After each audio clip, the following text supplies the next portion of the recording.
on your blog, Yes. in one of your posts, you wrote a letter to beginning writers. Yes. And do you think that there really are some people who want established writers to take them under their wings? Do I think? I know it every single day. That's why the letter went had to be public like that. Every single day, I get email from people saying, "Could you read my manuscript? Could you give me personal advice?" And every once in a while, maybe I will be touched and will do it for somebody. But if I did it for everybody who asked, I would never be able to write my own books. And that would be the end of my career. And then nobody benefits. Absolutely, everybody is hoping that somehow somebody will take them under their wing. But I have to say, when I was starting out, there was no, nobody had email. You couldn't write to your favorite author and say, please read my manuscript. Remember, when you're asking somebody to read a novel, just to read it, you're asking 4, 5, 6, 7, 8, 9, 10 hours. It's not like, will you do me a favor? Can I have, some money for a cup of coffee? They're saying, can you give me a whole workday out of your life for free just to read this work, and then more to write up the commentary on it? It's a huge favor to ask. So it happens all the time. And the bottom line is, everybody says they want an honest response. But most people don't. What they really want is praise. They want you to say, oh, let me look, okay, is this a good book? Or you're brilliant, this is fabulous, this will sell. Go ahead and you'll be a genius. Your J.K. Rowling has to move over now for you, or Stephen King. They want to hear that. And when you say, starting on line 1, your grammar isn't very good. On line 2, there's no tension. On line 3, the character is doing something that no human being in the history of all humanity has ever done. They're behaving unbelievably. They actually get angry. So it's a very tricky thing. And so I say, and it's the truth, I can't do it for you. I can't read your book for you.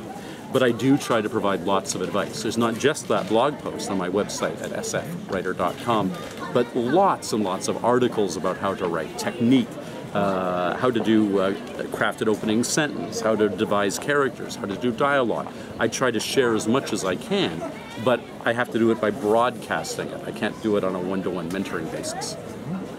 Well, in one of your blog posts, you actually said that beginning writers will have to develop their characters and ideas. So this sounds pretty obvious. Yes. So what did you have to give this advice to all these aspiring writers? Lots and lots of beginning writers, especially in science fiction, think that they should start out by writing a Star Wars or a Star Trek or maybe Battlestar Galactica or Buffy the Vampire Slayer or something like this, instead of writing their own work. And it's a mistake. It's a mistake. Nobody will remember you. They simply remember Star Trek or Star Wars or Buffy. The only way you can make a name for yourself is by creating something that's uniquely yours. And I have to say, it's not just that the writers get this notion, but publishers want to have energetic young people who will write these Star Trek and Star Wars novels cheaply, inexpensively.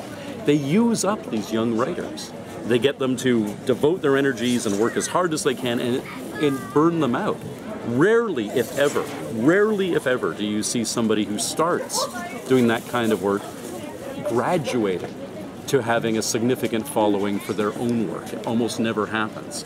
And so I caution junior writers, beginning writers against it. It's a terrible career mistake.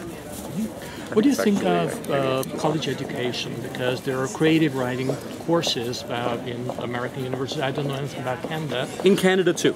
Yeah, and they produce a lot of hack writers who deluge the public with their, so mediocre quality books. So the first question you have to ask about a writing course is, what are the credentials of the teacher? If the teacher has hardly published, you're making a mistake, right? That's not who you want to be taught by. But secondarily, I've looked around at my colleagues, at the people who actually have books here at the book fair, and you look in their biographies, or you ask them, what did you study at university? Well, it might be science or history or medicine or law or politics or geography or literature, but it's not creative writing. Very, very few professional writers did creative writing as their major. The best way to learn to be a writer is to read great books.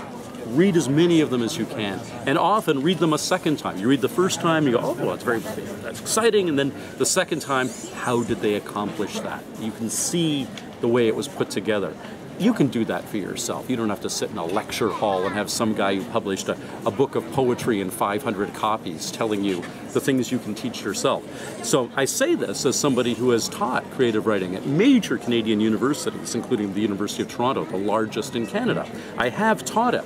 There is a demand. People keep asking me to teach it. But I actually, the last several years, have turned down the University of Toronto. And part of the reason is I really think there are better ways to become a writer than listening to me or anyone else pontificate about how to become a writer. You seem to be traveling a lot. Yes. So how do you find time to do actual writing? Well, just this morning, I was, my wife, who's over here, went off shopping here in Budapest. They're wonderful stores. I stayed at the hotel. I went to the courtyard, lovely day, sat with my laptop and wrote. I will fly from here to Toronto in 2 days. I will get 7 or 8 hours on an airplane with my little netbook computer, and I will write. I actually quite enjoyed my flight from Vancouver to Tokyo, which was 12 hours of uninterrupted writing time. The answer is writing is a totally portable profession. You can do it anywhere in the world. And as long as you have the discipline to get up in the morning and remember to do it, even when you're in a wonderful place like Hungary, you get your work done. And you have to, because when you reach a level in your career, you get a contract to deliver a book on a specific date. Usually that date is a year in the future. And nobody checks on you for the entire year. My editor never calls and says, well, it's 6 months now, are you halfway through? There's no checking up. They're trusting you to be an adult and a professional and dedicated. And if you are those things, you can do your writing all over the world. One of the great joys of this job is that ability to, I mean, I'm here as a guest of Galactica. They brought me here. I was in Tokyo last weekend as a guest of a science fiction convention in Tokyo. I'm off to Milan shortly to be guest of honor at the Italian National Science Fiction Convention. There are some downsides to being a writer, but one of the great upsides, one of the great perks, is that you do get to travel all over the world, but you have to remember to do the writing while you're traveling. And while you're traveling, you actually see the editions in several different languages. It's lovely. So I'm in 20 different languages now. And now here, I look at this, I know what that says, that's my name. I didn't know what the title was. It's not English title. The English title was Terminal Experiment. So I had to ask Attila Nemeth here, my editor, my publisher, what it says. Well, he tells me it says Soul Wave, translated. It's a term out of my book. But I have no way of knowing if it's a good translation. I trust the fine folks from Galactica. And the same with all the other languages. Chinese, Japanese, Hebrew, Spanish, Italian, French. Well, a little French I can read because I'm Canadian. But you just have to trust that they're doing a good job. And are you satisfied with the looks, the physical? It's fascinating. Yes, this one is beautiful. Flash forward, the Hungarian edition was beautiful. The art director is here actually at the booth. I'm afraid I have to put my sunglasses back on. Beautiful books. It's interesting though to see the same book, Terminal Experiment, has been in maybe 15 different languages all over the world. To see this cover versus the Japanese cover, for instance, was done with a ceramic sculpture of kind of a head that had been unfolded like a lotus flower. I mean, beautiful. The American cover looked very much like a Michael Crichton kind of medical thriller. It's fascinating to me to see all the interpretations of the work. I find great joy in that. And very often of my different editions, the most beautiful one will be unexpected. It will be not, for my novel End of an Era, which is a dinosaur book, the Korean edition is the most beautiful edition of all the editions in the world. And it just gives me such joy to see all of these editions. And you work with Gabor? Okay, so I guess...